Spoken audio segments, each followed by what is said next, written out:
Si Pulong Duterte napapraning na naman.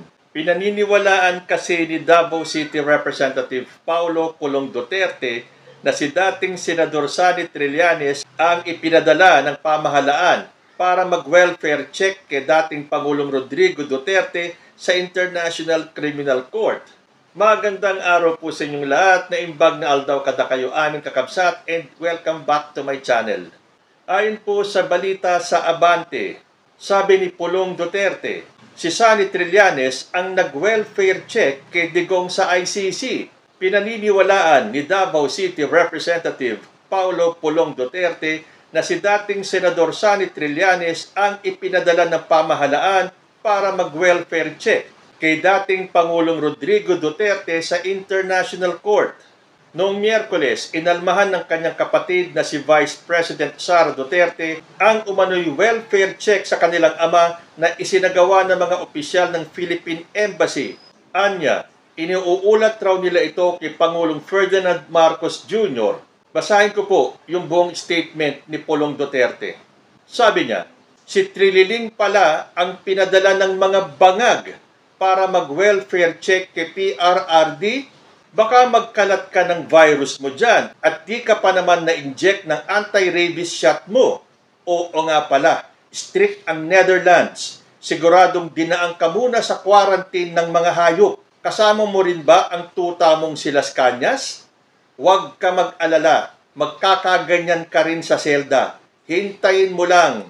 Umuwi ka na sa Pinas at harapin nyo na mga kaso ninyo. Mga duwag kasi kayong mga sundalong kanin. Sige na, balik ka na at nang makareport ka na sa mga amo mong bangag na mga praning. Sayang naman ang flood control funding na binayad sa'yo. May napansin ba kayo sa statement ni Pulong Duterte? Ako, para sa akin, sarili ko lang to. Yung mga gantong tao na kung magbitaw ng statement na kailangan mong manira, mangliit, gumawa ng akusasyon, ng mga aligasyon, yan po ang mga may itinatago. Kasi dapat kung wala kayong tinatago, hindi ba dapat cool lang kayo? Kasi alam nyo deep inside you na kayo ay malinis, wala kayong ginawang kasalanan. Bayaan mo yung mga nagbibintang sa'yo dahil sila ang dapat na maglabas ng ebidensya. Hindi, ibaliktad eh. Ang ginagawa ni Pulong, dinadaan niya sa galit. Tinatawag niyang Trililing, tinatawag niyang bangag si President Bongbong Marcos at mga praning. Sino sa tingin niyo ang praning? Hindi ba si Pulong? Nakasisiguro ba siya na si Trililing ang pinadala ng gobyerno para mag-welfare check? At pansinin ninyo, hindi mawawala sa statement ni Pulong o ni Baste o ni Sara o ni Digong ang salitang bangag. Wala naman silang maipakita ni isang ebidensya. Diyan na lang, red flag na po yan. Kung ang taong nag-aakusa at wala naman maipakitang ebidensya, sigurado pong gawa-gawa lang yan. Pagbibintangan niya si Trillanes o si Trililing na nagpunta doon at pinadala daw ng ating gobyerno para mag-welfare check. Pero paano si Trillanes ang ipapadala doon? Hindi naman nagtatrabaho si Trillanes sa gobyerno at hindi siya parte ng consular ng Pilipinas. Ang pinadadala lang po sa mga welfare check, yung may kinalaman sa consul o yung mga nagtatrabaho sa gobyerno, which Sonny Trillanes is not.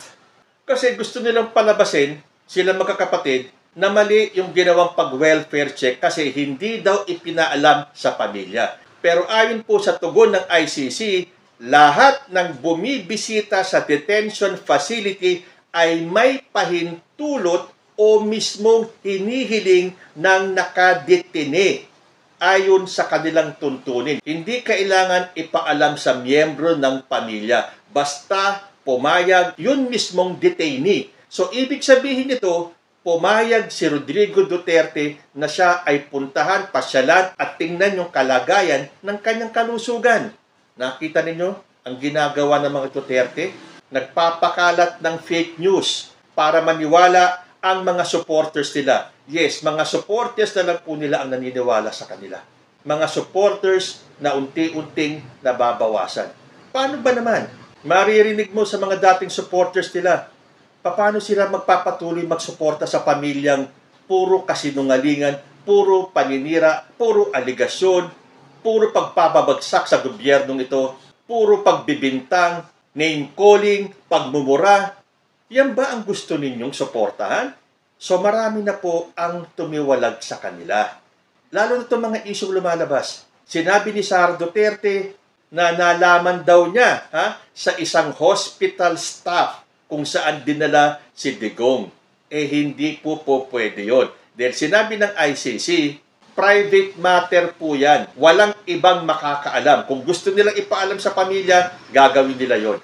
At ang mismong grupo na pinadala ng Pilipinas para mag-welfare check dyan, hindi po sila ang maglalabas ng impormasyon. Pababayaan pa rin po nila ang ICC ang maglabas ng ulat sa kalagayan ni Digong. So, doon pa lang sinong hospital staff ang nakausap ni Sara? Dahil alam niya na private matter yan, hindi maglalabas ng impormasyon ng ICC tungkol sa kalagayan ni Digong.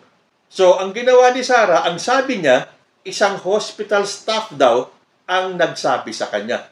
Ang galing naman ng mga galamay ni Sara Duterte. Hanggang doon sa ospital na pinagdalhan ng kanyang ama, ay nakakuha siya ng information. Sinungaling. Fake news po yan.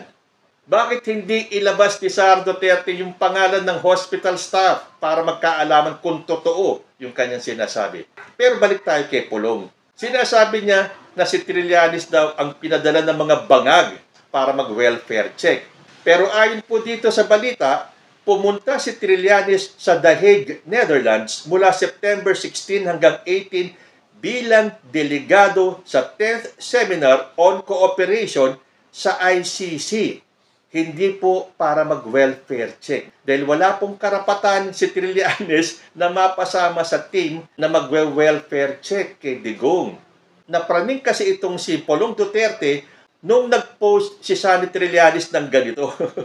Nakita niyo yung picture ni Sunny sa labas ng ICC, tapos may caption na, "Relax lang po, nasa loob pa si Dutz, naghahanap buhay lang ang abogado nila." So yun na-trigger na itong si Pulong at sinabi niyang si Trillanes pala ang pinadala ng mga bangag para mag-welfare check kay PRRD. O baka naman kasi kaya nagpunta si Trillanes sa The Hague, Netherlands ay para alamin ang estado ng warrant of arrest ni Bato de la Rosa.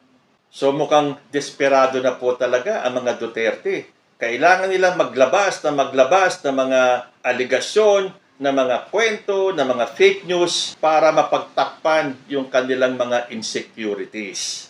Siguro alam na nila na pababa na ang popularidad ng Duterte family. At sa mga ikinikilos nila at sa mga statement nila na hindi nawawala yung paninira, yung name calling, yung pagmumura na hindi mo maririnig sa mga talagang edukadong pamilya. So, hinahamon niya si Trillanes, "Oy, Trililing, harapin mo ang iyong mga kaso." Hindi nga ba't hinihintay nga ni Trillanes na kasuhan siya ng mga Duterte tungkol dun sa ibinunyag ni Trillanes kaugnay sa mga bank accounts ng mga Duterte? Hindi nga ba ang sabi-sabi? Kaya nga hindi mademanda ng mga Duterte si Trillanes tungkol dyan sa inilabas niyang expose sa mga bank accounts ay dahil mauungkat at kailangan ilabas ng mga Duterte lahat-lahat ng nilalaman ng kanilang mga bank accounts. Trillanes, sabi ni Pulong Duterte, mag-report ka na daw sa amo mong bangag. Sos naman! Natatawa talaga ako tuwing babanggitin ng mga Duterte yung salitang bangag.